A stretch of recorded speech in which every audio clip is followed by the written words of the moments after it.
So suddenly, instead of operating on the land and with all of the guarantees that you are owed as Americans, you are suddenly in the international jurisdiction of the sea, and you are being treated as territorial citizens.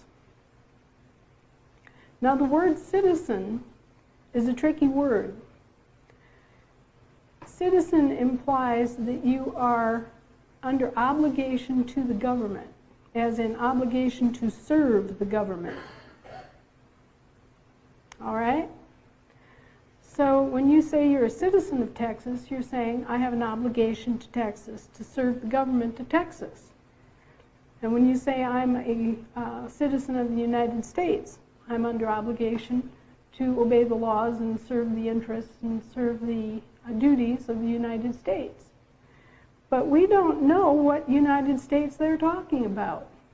And they just kind of shimmy-shafted around on that too. We think of the United States as America, the 50 states, right? Well, some of you were watching when President Obama referred to the 57 states. And everybody was laughing and saying, well, doesn't he know that there's only 50 states? Well, you see, he wasn't talking about our states. He wasn't talking about the national states, the ones that are mothballed. He was talking about the territorial states. And there are 57 territorial states. And we're all familiar with those territorial states.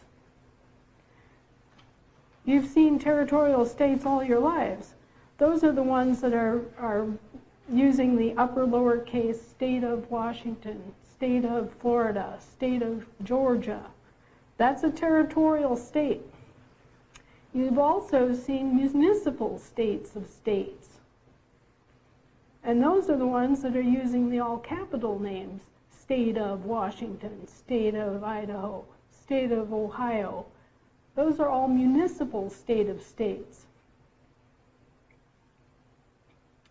So he was talking about the territorial state of states. He wasn't talking about our states. Why would he be talking about our states? Our states have been mothballed since 1860. He's running a completely different government than what we think he's running. Or he was, I should say. Thank God. So what we think of as the federal government is actually two different entities, a territorial government and a municipal government, with no national government on the board. That's why when you look out and you are listening to international news, you'll hear people like Karen Hood saying that our government is in abeyance, in an abeyance.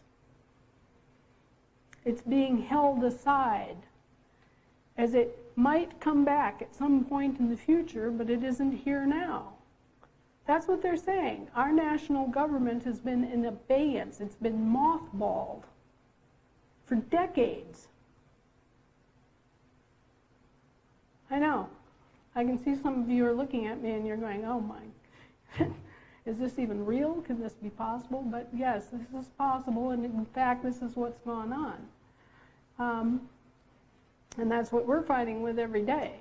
That's what I'm contesting with every day, is that we need to bring our national government back into full operation. And the reason that we need to bring our government back into full operation right now is that if we don't, there will be no government here except U.S. bankruptcy trustees acting in behalf of the secondary creditors, the international banks. And we've been able to throw together a government, a level of government, and administrate it from the highest possible position. But in order to make that work, to make it true, to make it right, we have to have the people come back to the land jurisdiction and actually take charge of their own business, operate their own government, as you folks are doing here today. Because the ultimate responsibility of Americans is self-governance. And we've kind of gotten into the habit of letting George do it and letting all of these foreign federal service providers do everything for us. And as they've been doing everything for us, they've also been stealing us blind. Now the Constitution, I started out by saying there were 3 constitutions. Well, the missing constitution, the national constitution, is the one that has the word "for" in it. The territorial constitution is the one that we're all familiar with. And in 1868, they took that original constitution, which is called the Constitution of the United States of America, and they converted it from an unincorporated body to a corporation. So in 1868, they announced a new constitution, and it was called the same thing, the Constitution of the United States of America, and it didn't seem to be at all different, but it was. It had changed its nature. It was no longer a constitution that was an international treaty. They were now using an incorporated constitution that was actually the Articles of Incorporation. So the government went from being unincorporated to being incorporated. So that happened in 1868 with the territorial government. Then there's a third constitution that's called simply the Constitution of the United States. That's the municipal constitution. Now, those of you who have read the Constitution a lot know that Article 1, Section 8, Clause 17 allows the Congress to provide a government for the city of Washington, D.C., for the district. So they have the right to run a plenary oligarchy as a city-state, an international city-state, and that's what they've done. Now, as incredible as this may seem, they created that, they incorporated it, and they have run all of these state-of organizations as municipal states on our land. So, for example, the state of Idaho, all capitals, that's a municipal state-of-state organization. And it's an oligarchy, completely subject to every whim of Congress. So now you begin to see, if you're a citizen of the state of Idaho, all caps, you're in a different jurisdiction than if you're a citizen of the state of Idaho, upper lowercase. And all of this gets very, very confusing. And it's confusing for the members of the government, and for those who have been providing governmental services, it's as confusing for them as it is for us.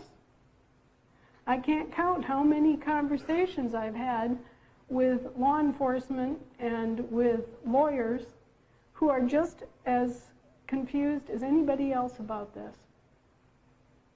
So our entire country is in a state of confusion, almost chaos, because nobody knows who's on first. It's like that old joke, who's on first, you know?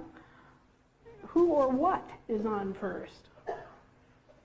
And in order to make any sanity of this, we all have to gain control of, first and foremost, our own stuff, our own names, our own property, and then move on, just as you are doing here, to regain control of your local county and state governments. Now, when we talk about republics, you'll see in the Constitution we are guaranteed a republican form of government. That is the guarantee for your county government. Your county government is your General Assembly level government. That's a republican. That is the female form of Latin. That means soil jurisdiction. Okay? Now, when you say the republic, and we all have republic states that we're owed, that's the male form of the Latin. That's the international jurisdiction of the land. Soil and land go together like mom and dad, right? Your soil jurisdiction and your land jurisdiction make up one continental jurisdiction. We never gave up one iota of any part of our land jurisdiction.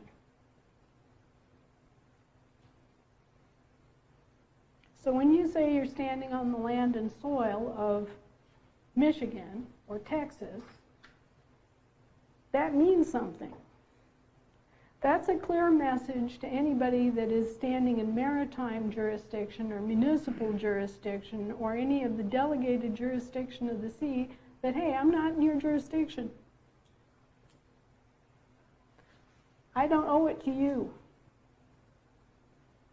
I'm over here in Spain and you're in Germany. That's how big a distinction there is between the two. They are literally foreign with respect to us. They are here to provide governmental services. And if you look at Article 4 of any constitution, whether you look at the original national level constitution or the territorial or the municipal constitutions, you're going to see the same thing. Article 4 is going to say, here to provide essential governmental services. The reason they're here to provide essential governmental services goes all the way back to the Revolutionary War and to the peace treaty that ended the Revolutionary War. When we were coming out of 8 years of war with the British Empire, we had a giant merchant fleet and no navy. And the Napoleonic Wars and the French Revolution and everything else was booting up at the same time. Remember that. The British were at the dawn of the Industrial Revolution.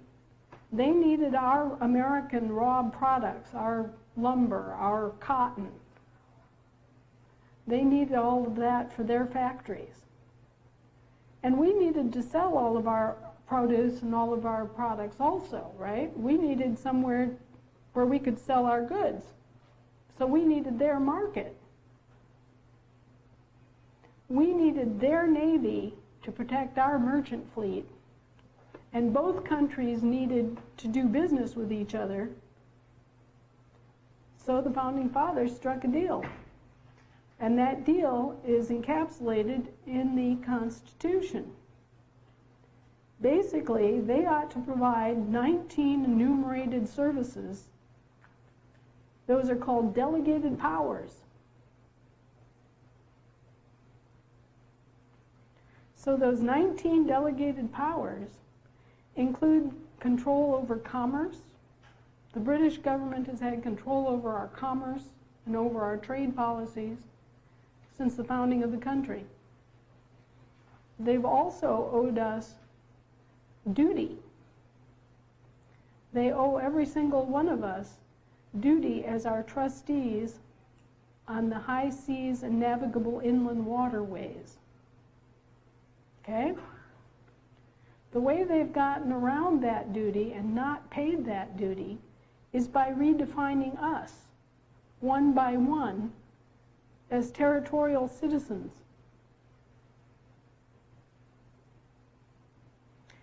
Territorial and municipal citizens have no constitutional rights. They never have had.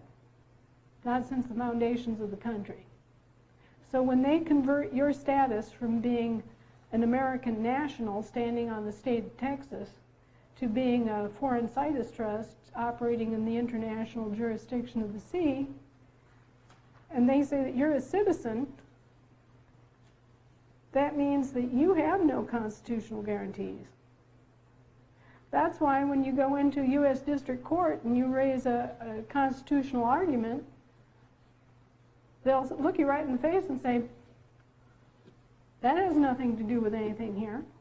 If you mention it again, I'll hold you in contempt of court. That's because you have no guarantees. You have no guarantees at all. You have no constitutional rights as a territorial citizen or as a municipal citizen. And how do you know which one you are being addressed as? Well, it's the same style. The territorial states of states operate in upper lowercase, state of Washington. And when they use your name in upper and lower case, they're addressing a territorial citizen. When they address you using the all caps name, they're addressing a municipal citizen.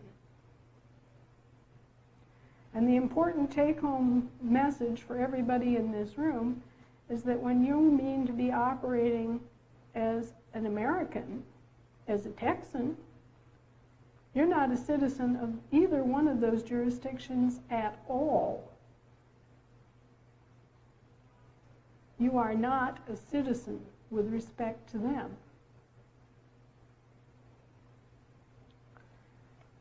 So you don't want to let them say that you're a citizen. You walk into a U.S. District Court, you're not a citizen.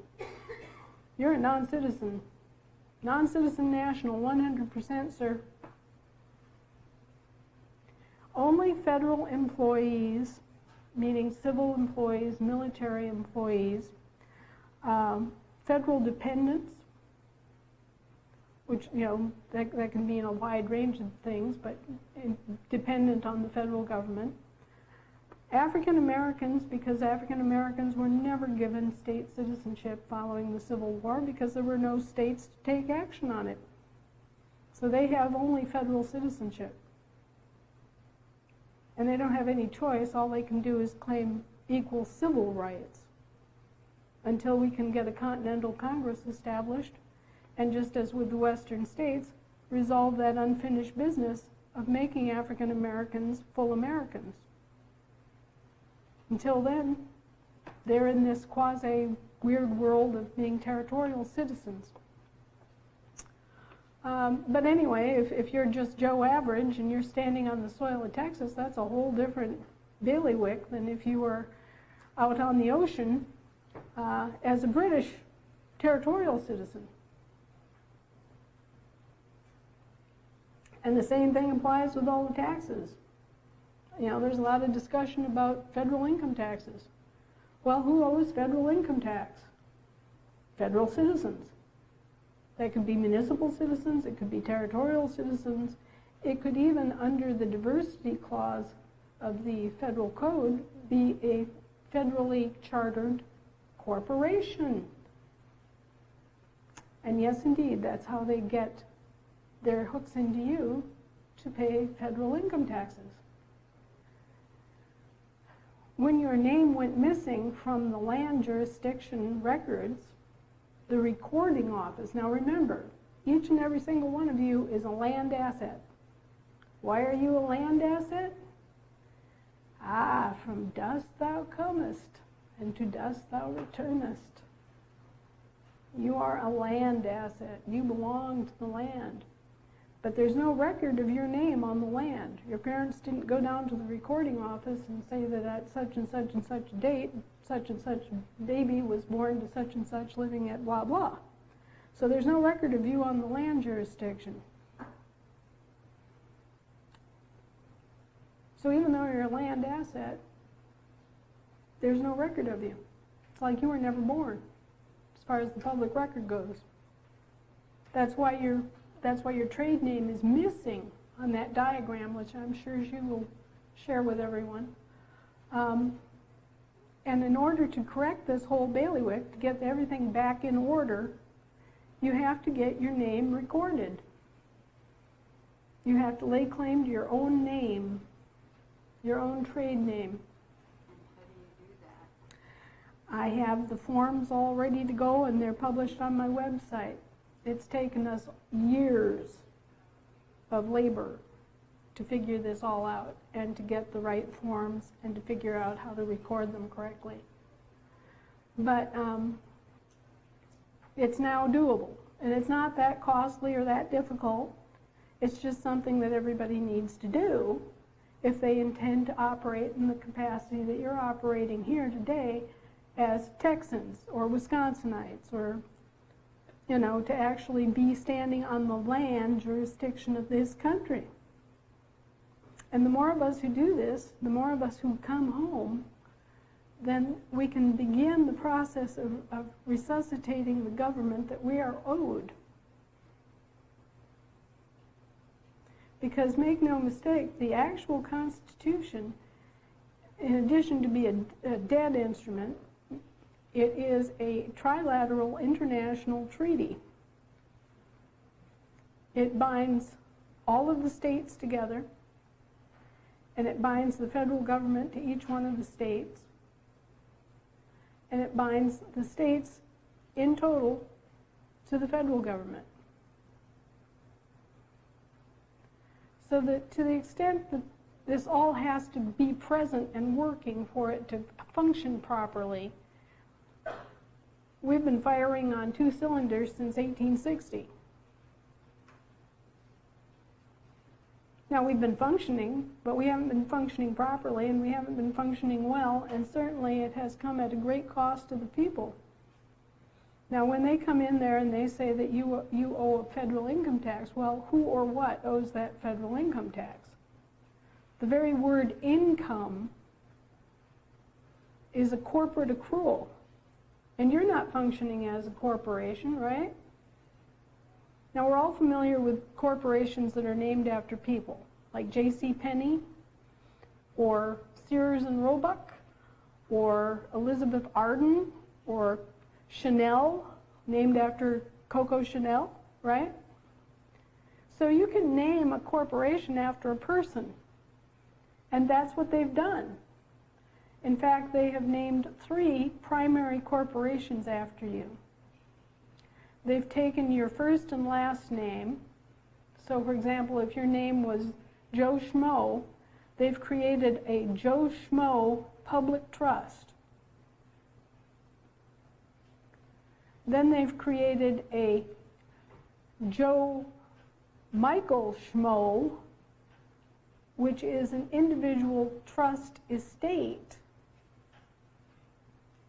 And finally, they've created a Joe M. Schmo public transmitting utility. They've named all of these different corporate things after you, and they use those different corporations to make investments, to carry out contracts of all kinds. Every single one of us in this room has hundreds, if not thousands, of accounts that are attached to our names. Investment accounts, stock accounts, pension accounts, you name it. Labor and construction contracts. It boggles the brain what's attached to each and every one of our names on an international level, worldwide. We went digging into some of these, and at the time that we first looked, my husband had 716 different construction accounts alone that were being operated under his name. When we looked up, my father's been dead since 1981. He was paying off 9 house mortgages for people we never heard of. I mean, some of this stuff is just, it's beyond belief. It's you know, you look at it and you just can't hardly imagine what's going on out there. And it's all been funneled by the territorial government investing and reinvesting our trust funds, because these are trust funds and tax shelters. And it's all operated out of the Trademark and Patent Office and the Copyright Office, which again the British Crown has operated in our behalf. They've basically been strangling and using us in our own behalf. Our servants have been running wild. And we've allowed it because we haven't known. We've never been told. We've been very carefully not told. We've been very carefully confused. And we have been deceived by similar word deceits like you're seeing now, like the 3 constitutions, like the 2 different kinds of states. Whoever taught you any of this? Whoever said anything like this in your entire life? You never heard it in grade school.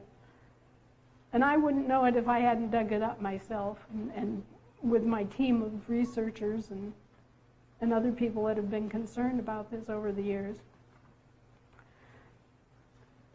So the very first step is to regain control of your trade name.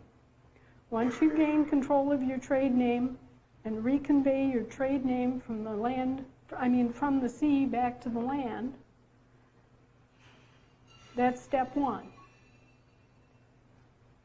Get your name recorded on the land jurisdiction. And I have the forms and the way to do that on my website, which is www.anna, A-N-N-A, von, V-O-N, Reitz, REITZ.com. And it's down toward the bottom of the list. It's an article that says editable PDFs forms.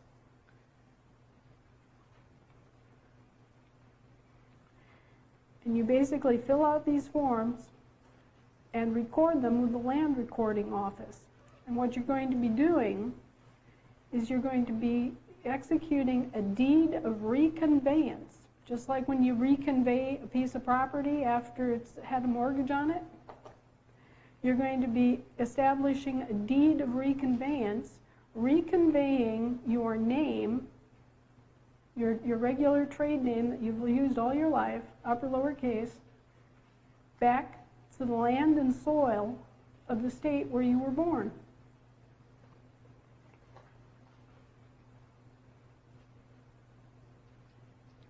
That's job 1. Once you're standing back on the land and your name has been recorded on the land jurisdiction, you have standing as an American that you assume that you've had all your life. And now you're ready to take control of all of these public trusts and public transmitting utilities that they've spun off of your name. So the next step is to seize control of those all capital letters names. Some people call them straw men. You're going to seize control of those by issuing a certificate of assumed name. And all those forms are there on the website too. And they're in an editable form so that you can clearly see where you need to fill in your information. We made it as simple as we could. Now when you're done with this, you're going to have your name back on the land jurisdiction. You're going to have control of your public trust, your public transmitting utility, and your estate. Now we're in court right now battling with the banks, basically. The banks are the no-good-nicks at the bottom of all of this. And mostly it's the Bank of England and Bank of Scotland. No surprises there. What we're trying to do is get all American estates set aside out of the bankruptcy because of the fraud that's been practiced against this entire country. And so far it's looking pretty good. But there's no harm, and there's certainly a great deal of insurance value and benefit in getting your own name dragged out of the bankruptcy slush pile and asserting your own rights as an American on the land. Right now I'm standing here, I'm a free woman. I'm Teflon. I'm like Bill and Hillary. Bill and Hillary did this process when they were in law school.